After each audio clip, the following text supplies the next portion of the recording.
President Ahtisaari, Minister Grahn-Laasonen, Excellencies, ladies and gentlemen, welcome to the adoption of the Finlandia Declaration and handover to World Press Freedom Day 2017 host. 25 years ago, the adoption of the Windhoek Declaration in Namibia, a very close country to President Martti Ahtisaari, gave rise to the World Press Freedom Day, recognized by the United Nations. And the Windhoek Declaration highlighted the press freedom is constituted by media freedom, pluralism and independence. Each year the World Press Freedom Day serves as an occasion around the world for stakeholders to celebrate and strengthen this right. And first we'll welcome to the stage the Director of the Division of Freedom of Expression and Media Development at UNESCO, Guy Berg, please.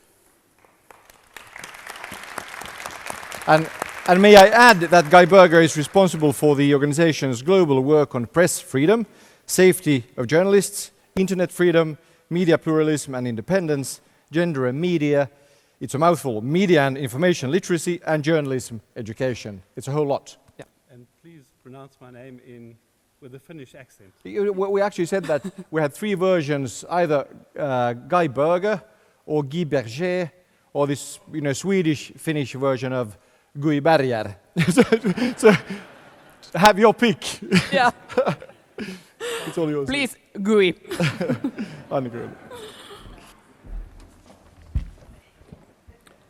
Ladies and gentlemen, Excellencies, former President Ahtisaari, Minister, delegates, we're reaching the end of quite a busy 2.5 days, 3 days for some, 3 months for others, 12 months for others.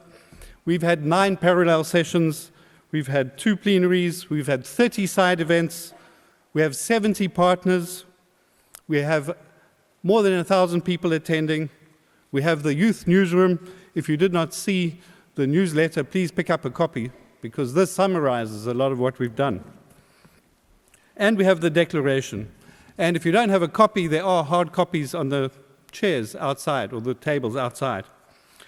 So, the declarations like this, every Press Freedom Day, we come with a declaration. This is not a binding document. It is not a legal document. It is like a report about what people here looked at and what we thought was worth recording, and we can take away with us, and we can see, is this a useful document going forwards? So here we have the draft Finlandia Declaration.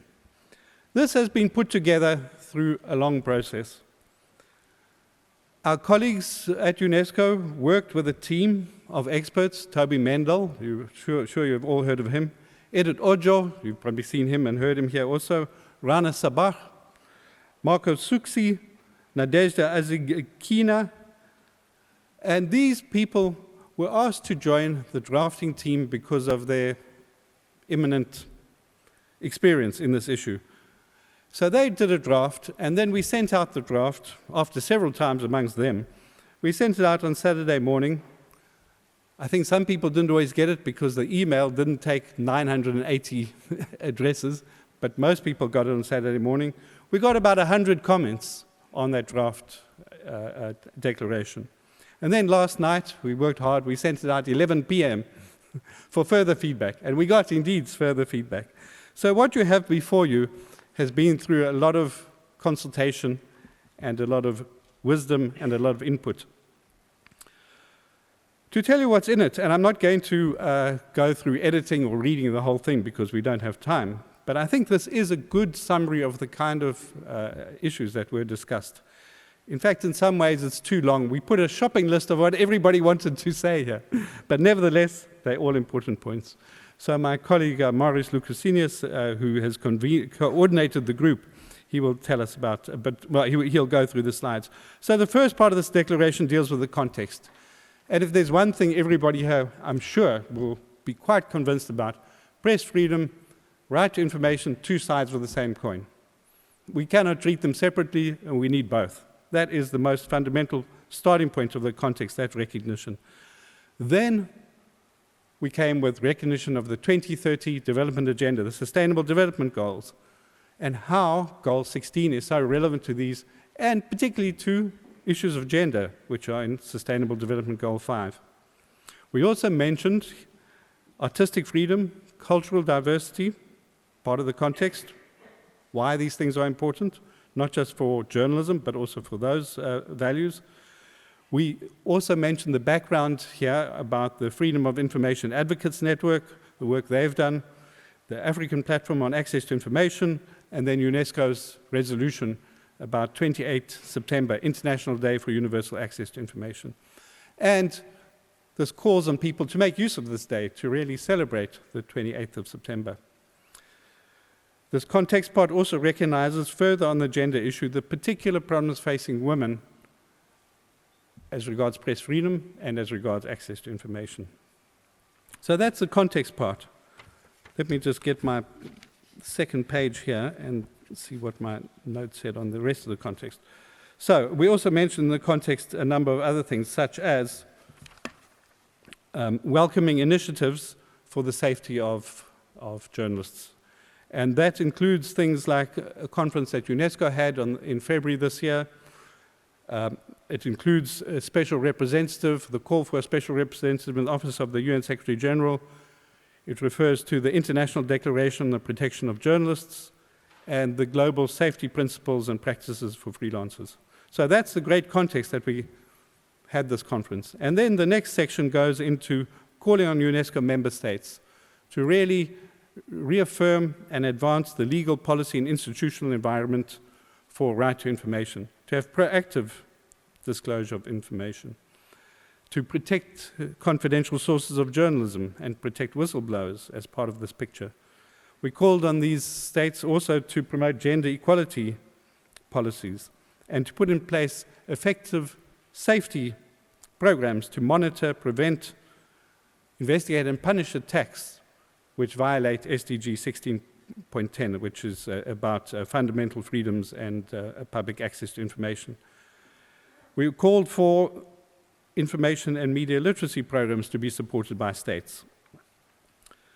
Then there's a call for civil society. This is the second group being called on. And call on the civil society, journalistic actors, and the internet companies to raise awareness and build capacity, because we have this opportunity now to say that SDGs, the Sustainable Development Goals, recognize how important these things are, and we can use that. We call also for more investigative journalism. We call for internet companies to become more transparent, and so on. And finally, it calls on UNESCO to do several things, to promote more awareness, to consider starting a consultation process with the member states to strengthen this right to information through different options, maybe a statutory instrument. We call on UNESCO also to monitor the implementation of the SDGs. We call on UNESCO to report to the General Assembly on this. And we highlight the importance of universal, open, affordable, and unfettered access to information and knowledge, narrowing the digital and knowledge gaps, including the gender divides. And finally, we call on UNESCO to promote the right to information through the use of ICTs, open solutions, and intercultural understanding that can foster inclusion, tolerance, and cooperation. So, I think we've got some really excellent points in this declaration. As I said, it's a bit of a shopping list because we had to take into account what everybody wanted. Some small points we couldn't take because we didn't think there was enough consensus in terms of what people were proposing there. But I do think that this is a declaration that everybody can live with. Am I right? I think then it's a declaration that I hope we can, well, before I call for us to adopt this declaration as reflecting the conference, I would say that if anybody's got particular tweaks that they want to suggest, there's a word here or a word there, send them to us. For the next 48 hours, we can still do some polishing and refining. But the spirit of this, the points it has, that I think reflects the points made at this conference. You don't necessarily agree with them all, but these were points that were made. So you've said that you could live with it. Can I say, can we adopt the Finlandia Declaration by acclaim?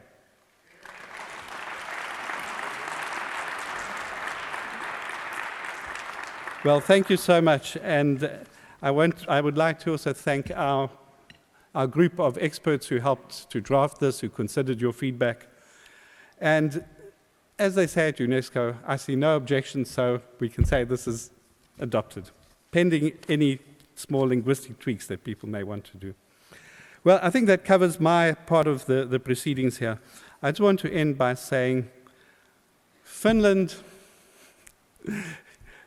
it must have cost you a lot of money to be seeding the weather, to have such beautiful weather.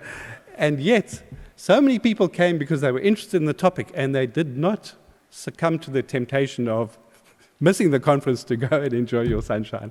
It tells you something about being here, about being in a country that has 250 years of experience in this. So Finland, thank you so much. We really enjoyed ourselves. We learned so much here. We will take forward your 250 years experience. The rest of the world can catch up and follow in your footsteps. Thank you.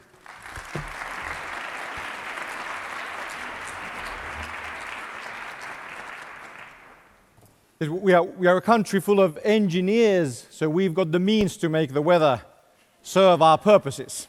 Yes. That'll be our new Nokia. Exactly. Changing the weather. The weather manipulation. Thank you, Guy Berger, and congratulations, of course, for the declaration as well. And now the handover to the next WPFD host will be performed by the Finnish Minister of Education and Culture, Sanni Grahn-Laasonen. She's worked as a reporter herself and a correspondent in Stockholm and as a press attaché to the Minister for Foreign Affairs. And let's give her a very big hand because it's her birthday today. So that was a bit of a surprise. And the WPFD host 2017 is represented by Hotman Garadja Panjaitan, Ambassador and Permanent Delegate of the Republic of Indonesia to UNESCO. Welcome. Please.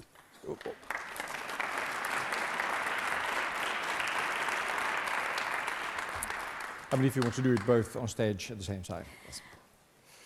Thank you very much, and Mr. President Ahtisaari, Excellencies, ladies and gentlemen, thank you, Mr. Berger, for having guided us through the Finlandia Declaration. I hope it will stand out as a declaration that we all can use in our work for press freedom and access to information. On behalf of the host country, it's now time for me to thank each and every one of you for your contributions to this event. I especially thank the Director General of UNESCO and her staff for the tremendous effort. I thank the Youth Newsroom, all moderators, co-organizers, supporters and partners. Dear friend, it's my great honor to hand over to the host country of the main event in 2017, Indonesia. Last year, the Latvian host gave us a bird whistle, which I thought was a very beautiful symbolic gesture. I will now hand over a gift. It's a Finnish bird to you, Mr. Ambassador, with the best wishes for May 2017. We look forward to Jakarta. Thank you everyone and hope to see you again.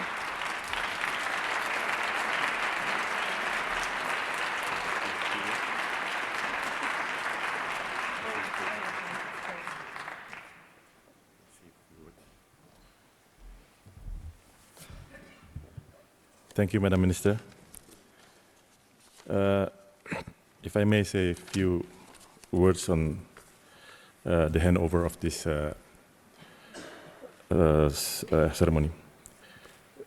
Minister of Culture of Republic of Finlandia, the representative of Director General of UNESCO, President Martti Ahtisaari, Excellencies, distinguished delegates, ladies and gentlemen. It's a great honor for me to be here today on behalf of the government of Indonesia to receive the whistle from the government of Finland. Next year, Indonesia will host the 26th World Press Freedom Day.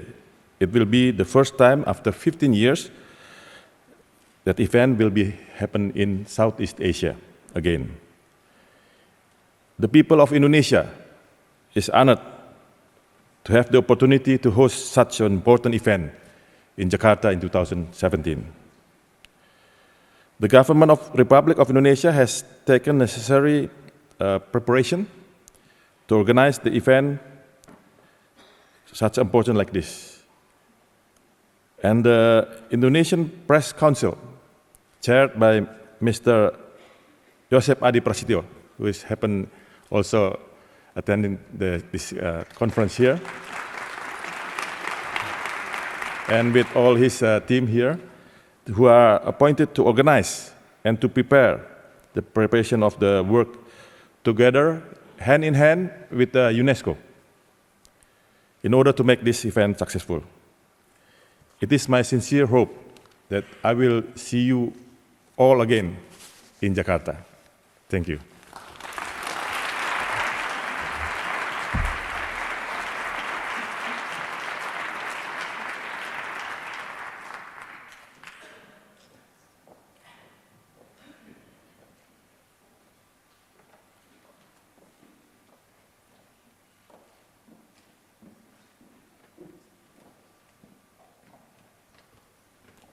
Thank you, Minister Sanni Grahn-Laasonen and Ambassador Pandjaitan. Best of wishes to Indonesia.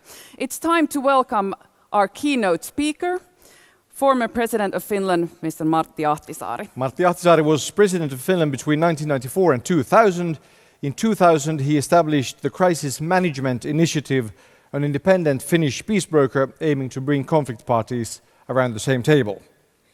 And President Ahtisaari was awarded the Nobel Peace Prize in 2008 for his efforts on several continents and over more than 3 decades to resolve international conflicts. Welcome. Please, welcome.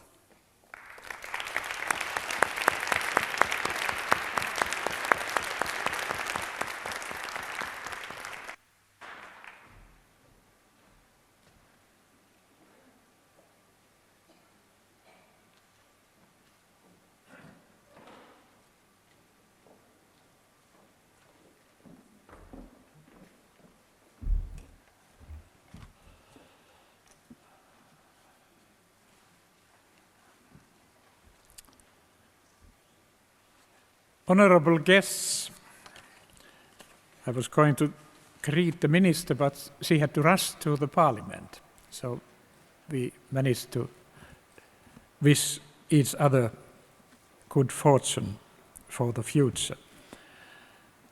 Madam Director General Bukova, Excellencies, ladies and gentlemen.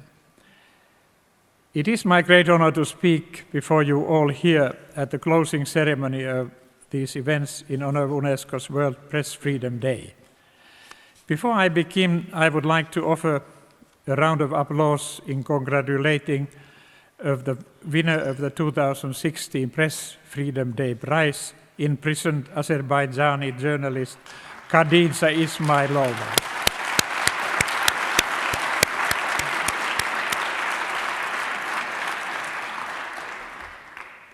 The past few days have given us an ample opportunity to consider freedom of expression and freedom of the press. For many of us, freedom of expression in general is such a fundamental human right that it is hard to accept that it is still endangered. A political philosopher, John Stuart Mill, wrote in 1859, and I quote him, "The past few days have given us ample opportunity to consider freedom of expression and freedom of the time is to be hoped, as let me start again and quote Stuart Mill.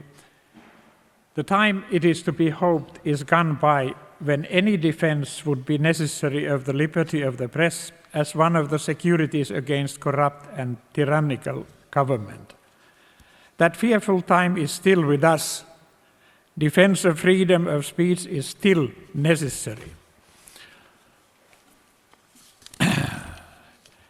As the saying goes, the truth is the first casualty of war. and we regularly hear reports of mistreatment and killing of journalists, of censorship, and of the propaganda. That is the situation in many countries. These sad acts are solid proof of tyranny and of the failure of the government. To my mind, free and open debate is something that political leaders must not only tolerate, they must also wholeheartedly welcome it. Doing so is part of a price we should gladly pay for a well-functioning democracy. No deviation from this basic standard of truth and transparency should be accepted. During my long career, I have met many courageous political leaders and deeply committed journalists from numerous countries. In an ideal world, politics and journalism would balance each other for the benefit of the greater good. During my international missions, I have met many who work hard to approach this ideal. Nonetheless, many countries are still far from it, and others seem to be moving further from it. I have been asked to speak to you today about my work with the United Nations and especially in Namibia. My involvement with the fine young country goes back several decades, and I'm proud to be, as my wife as well, honorary citizens of Namibia. In 1973, I was appointed Finnish ambassador to Tanzania, a country which I came to know during my time in the Development Aid Office of the Finnish Foreign Ministry. I was also credited to Zambia, Somalia, and later on, actually from 1975 onwards, when Mozambique became independent there as well. The 70s were particularly exciting for Tanzania, since it was a time of ambitious social experiments. The Tanzanian government worked closely with many African liberation movements, including the Southwest African Liberation Movement, SWAPO. My job was to maintain contacts with those delegations. Through these contacts, I became United Nations Commissioner for Namibia in 1977 in New York. Before that, I had been a member of the Senate of UN Institute for Namibia in Lusaka, Zambia. The following year, in 1978, then UN Secretary General Kurt Waldheim appointed me his special representative to Namibia. In those years, it was impossible to foresee the dramatic developments to come. My work was made easier through my good relations with several of the key personalities in SWAPO. The United Nations had a nation-building program for Namibia, and I was heavily involved in its implementation. As a firm believer in power of education, this task was particularly rewarding to me. What Namibia needed most in order to flourish once it became independent was a capable and well-educated workforce. In 1978, the United Nations Security Council adopted Resolution 435, which was an important statement of principles on Namibian independence. In practice, however, apartheid-era South Africa would not give up its hold on Namibia. Fighting continued between the apartheid regime and SWAPO, the latter of which was based in Angola. For several years to come, the path of Namibian independence would remain blocked by the Cold War. A decisive turn in the path came in late 1988, when the United States mediation team set out to facilitate seriously the implementation of Resolution 435. They convened negotiators from Angola, Cuba, and South Africa, and observers from Soviet Union to Congo-Brazzaville. To persuade South Africa to accept the UN monitoring mission in Namibia, we had to first secure an agreement with Angola and Cuba for the Cuban forces to start withdrawing from Angola. This agreement was concluded in December 1988, Although implementation of UN Security Council 435 was helped greatly by Russia and the frontline states, without full UN support, the operation in Namibia would have remained impossible. The operation was an enormous multinational effort. The Namibian election leading to independence were organized by the South African government in November 1989. The proceedings were overseen and monitored by UN with 4,600 peacekeepers, 1,500 civilian police officers, and 1,800 electoral observers from over 100 countries. We had decided, when we had ample years to plan for the implementation of our role, we had decided that women should play a crucial role in the process, which had never happened before. I was very happy that 40% of these wonderful UN officials turned out to be women. The administrative task of ensuring the freedom and fairness of the elections was almost overwhelming, but through great effort and determination, it was successful. SWAPO won a landslide victory in the new parliament. Without the best possible support from the UN system and from a member state, successful implementation of the UN plan would have been far more difficult. In those decisive times for Namibia, and indeed for the whole ideal of participatory democracy, the value of a strong and independent media was plain to see. Even under apartheid, the print media in Southern Africa remained strong, despite being under constant attack. I think it is fair to say that Namibia's independence process helped to underscore the great importance of press freedom for democratic change. I want to express here my deepest appreciation to Ms. Gwen Lister, the founder of the Namibian newspaper, who courageously followed through the independence press process of Namibia. Gwen, where are you? Gwen, where are you?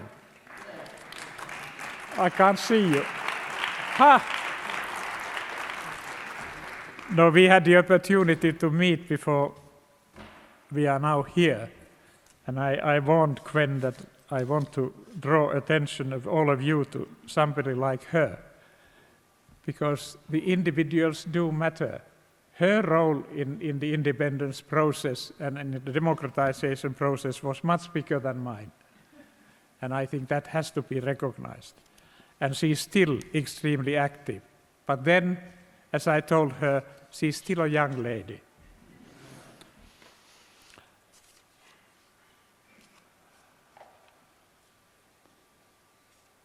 Namibia became independent in 1990, only a year after the UNESCO conference on a group of Namibian journalists declared, as we have heard, the so-called Windhoek Declaration, which we are now celebrating here as the World Press Freedom Day. It has been a thrilling experience for me to follow Namibia's development over the years. I'm particularly satisfied by the country's emergence as an African leader in good governance. Namibia is currently ranked, according to the Mo Ibrahim Foundation Index of African Governance, which is done annually. Namibia is currently ranked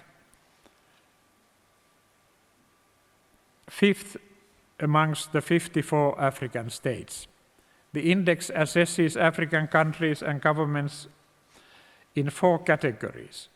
These are public safety and rule of law, participation and human rights, sustainable economic opportunity and human development. Namibia is doing well in all 4 categories. This is no surprise, since press freedom, democratization and good governance and human rights are all closely linked. In the latest World Press Freedom Index, Namibia is 17th overall, making it the highest ranked African state. Perhaps I should add that the top-ranked country in the latest index, as you might know, is Finland. After the success of the United Nations mission in Namibia, I returned to my position at the UN in New York as Undersecretary of Administration and Management. I continued to be closely involved in the UN in many capacities, including assisting to get an end to Bosnian war and finalize the status of Kosovo's independence process. Given my wide range of experiences, I think I have a good sense of continuing relevance of the UN and of the importance of the work of its organizations. One such key institution is UNESCO, which continues to support the essential role of humanity's moral and intellectual solidarity in ensuring peace and prosperity for all. I'm honored to have been given the privilege to join the list of recipients of the UNESCO Peace Prize, a little earlier than I actually got the Nobel Peace Prize the same year. I fully share the organization's goal for building a culture of peace and dialogue in the minds of people through education and communication. This task is more urgent now than ever. It is my view that the United Nations continues to be an essential element in solving the war and peace.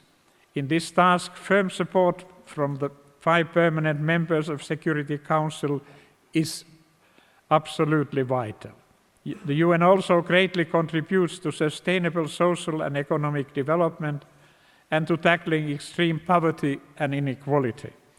With these and its other ambitious goals, the United Nations maintains a clear grasp of its reason for being. Ladies and gentlemen, I'm currently chairman of the Board of Crisis Management Initiative, or as we call it, CMI, which I founded in 2000. After stepping down as President of Finland that year, I faced a difficult decision. Should I return to the United Nations to a high and responsible position, or should I go it alone? I chose the latter route, to establish CMI as a conflict resolution organization that would complement the work of official actors like the UN. 16 years after its founding, CMI remains an independent and distinctive Finnish non-governmental organization. It is well regarded in the world of peacemaking and makes a genuine impact on the root causes of conflict. I continue to make my own experience and contacts available to CMI's experts whenever needed. Nowadays, I have a feeling that they are teaching me more than I can teach them, and I'm proud of them. Since our beginnings in 2000, we at the CMI have seen up close in conflict regions how the liberty of the press remains threatened by corruption and tyranny. However, as a peacemaker, I have also seen the other side of the press freedom. While delicate peace processes are still ongoing, media coverage can do a lot of harm. Publicizing sensitive information can seriously endanger negotiations. At its worst, such publicity could even break down the developing trust between conflicting sides. With this in mind, I have over the years made it a policy of mine to ask journalists and also representatives of the conflicting sides to wait for the jointly agreed moment before leaking or publishing certain news. Without this restraint, a carefully built peace process could very easily collapse. As a peacemaker, I'm encouraged when I meet journalists who are properly investigating the background of a conflict and explaining to their audiences the essence of a conflict in an understandable manner. Responsible judgment and restraint are priceless virtues that are no less important now than they've they ever were. Dear friends, I have gone back in time to speak of my UN career. To conclude, I would like to look even further back. In 1766, Finland was still part of the Swedish Empire. The Parliament of Sweden that year issued its Freedom of the Press Act.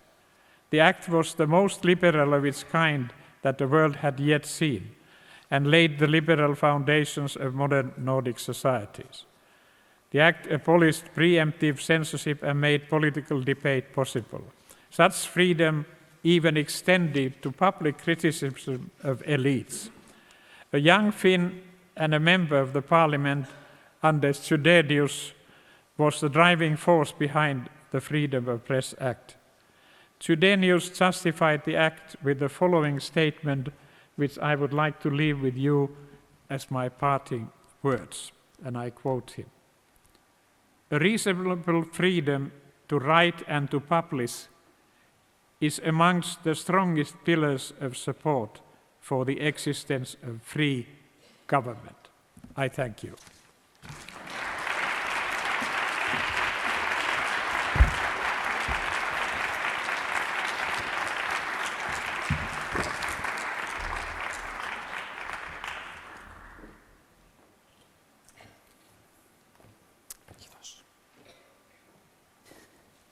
Thank you, President Ahtisaari.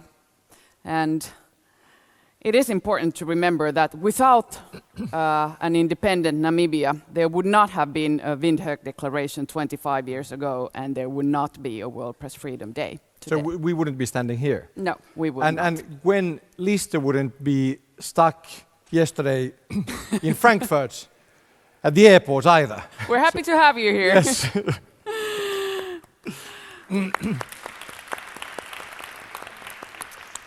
And now our final presentation on here on stage. Please welcome Mr. Mustafa Souag, Acting Director General Al Jazeera, because Al Jazeera is sponsoring the light lunch to follow soon. Welcome. Welcome.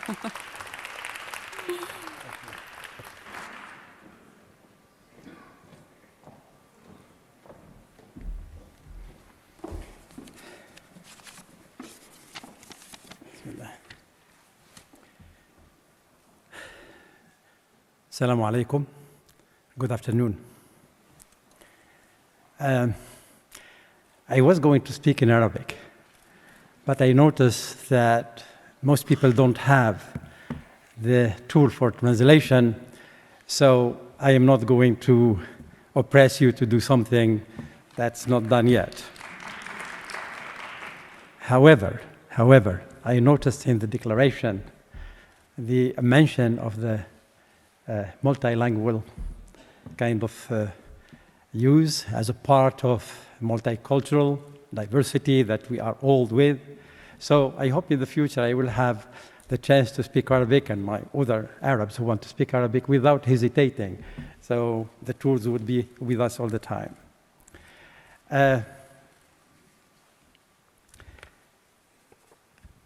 I'm here actually to talk about something that has been repeatedly mentioned here as actually the major topic of our the 2 days of our discussions here. That is freedom of the media and the protection of journalists.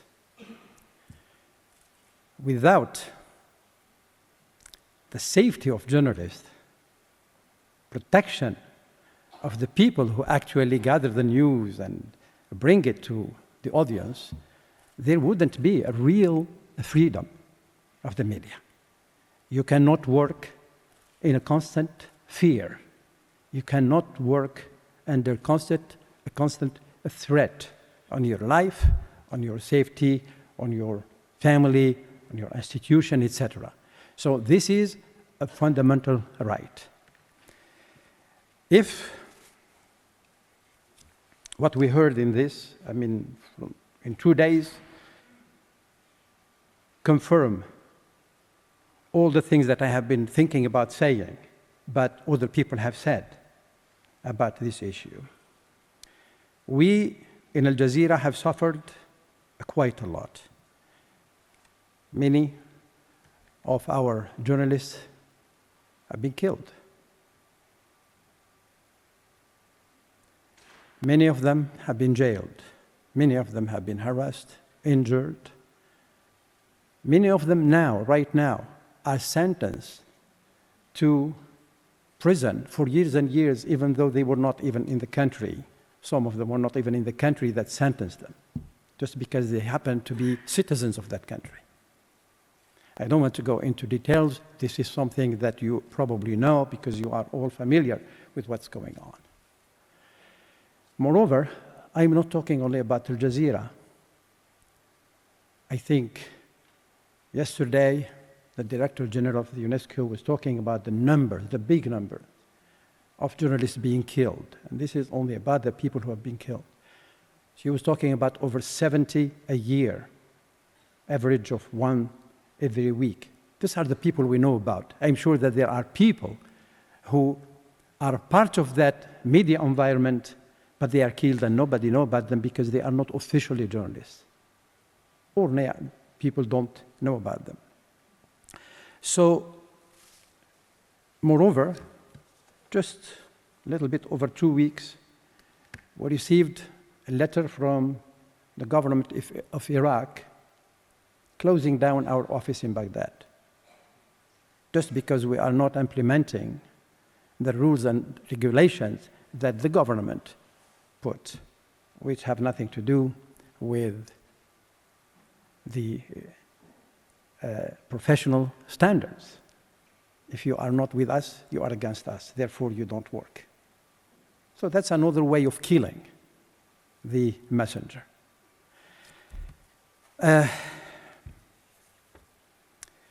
We also have talked quite often here and many other places about calling upon the government to investigate the events in which journalists are assassinated or harassed, etc., and to punish them. I'm sorry to say that most of the time, the governments are behind the killing.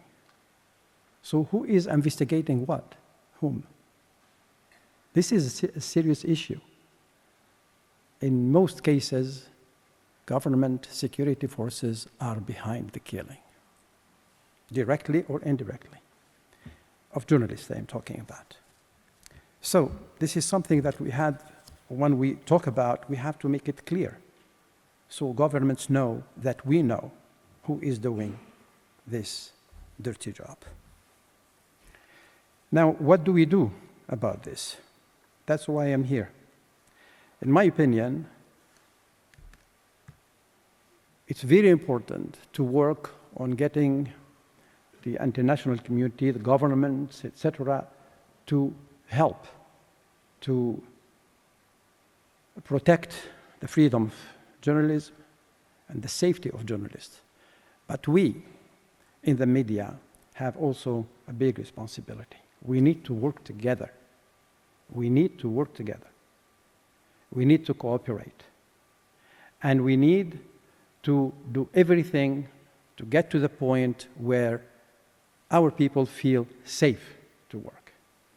That's the reason why I am calling all the people here and all over the world who support the freedom of the media and the protection of journalism to work with us.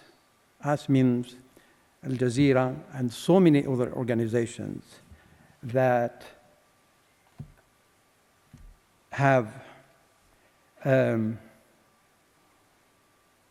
together worked on a document that we would like it to be one day to reach the General Assembly of the United Nations to be adopted.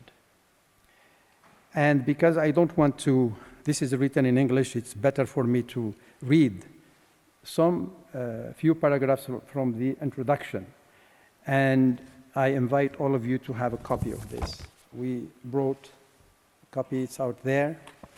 It's not final. It is open to discussion. We can add, we can work on it together. So this is an invitation to support and implement the International Declaration for the Protection of Journalists. Dear colleagues, the Al Jazeera Center for Public Liberties and Human Rights, in collaboration with the International Press Institute, IPI, the African Media Initiative, AMI, and the International News Safety Institute, ISSI, is delighted to call on our colleagues, journalists, and leaders of the organizations defending media freedom at all levels to support the protection of journalists and work to implement the International Declaration to protect journalists. More than 70 leaders of press institutions and organizations concerned with the protection of journalists and the freedom of the press have participated in the preparation of the declaration through 2 workshops organized respectively in Nairobi on September 4th, 2015, in London in September 14, 2015, and in Geneva on the 9th of December 2015. I don't want to go through the whole thing, but just say that the declaration was presented at the IPI Congress, which was hosted by Al Jazeera in Doha from the 19th to the 21st of March 2016. The declaration aims to shed light on the basic principles with respect to the protection of journalists, taking into account the various stakeholders, including states and their institutions, governmental and non-governmental organizations, media organizations, and journalists. This is the copy. I would urge all of you to take a copy of it. If not, then you can receive copies of it from all the different organizations that are involved in this issue, working with us. 2 points, and then I will let you go. The first thing is that I'm really sorry and not to have seen a lot of people representing the stakeholders themselves, the media institutions.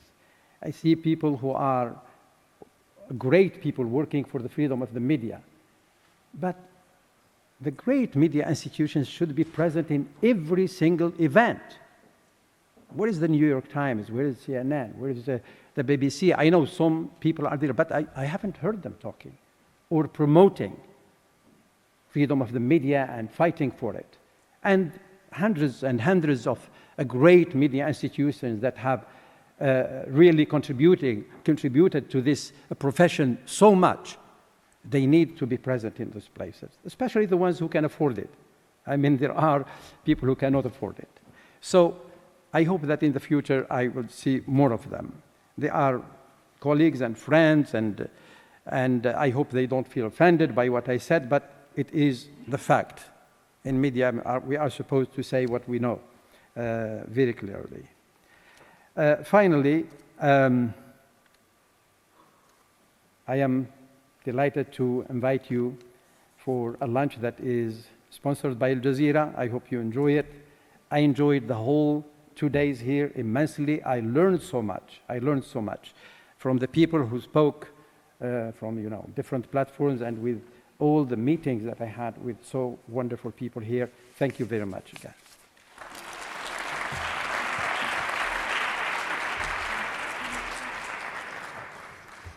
Shukran, Dr. Swag. Thank you, Mr. Swag. Kiitos. Very important words about all the media working together, cooperating, and we should take care of each other. Yes, exactly, and hope that more and more join this event, just as like Dr. Swag pointed out. And then, of course, we wish all the best to Indonesia in preparation of the next World Press Freedom Day. Maybe we'll see you in Jakarta. It would be great to go there, yes. Yes. A little hint to our bosses maybe. Exactly. But hey, it's been a great, substantial, good sort of 2 days here, lifting another sort of Helsinki spirit Yes. since yesterday. So on behalf of myself and Peter, we would like to thank all of you and hope you still have a little time to enjoy Helsinki. It's really showing its best face right now. All the best to you. Thank you.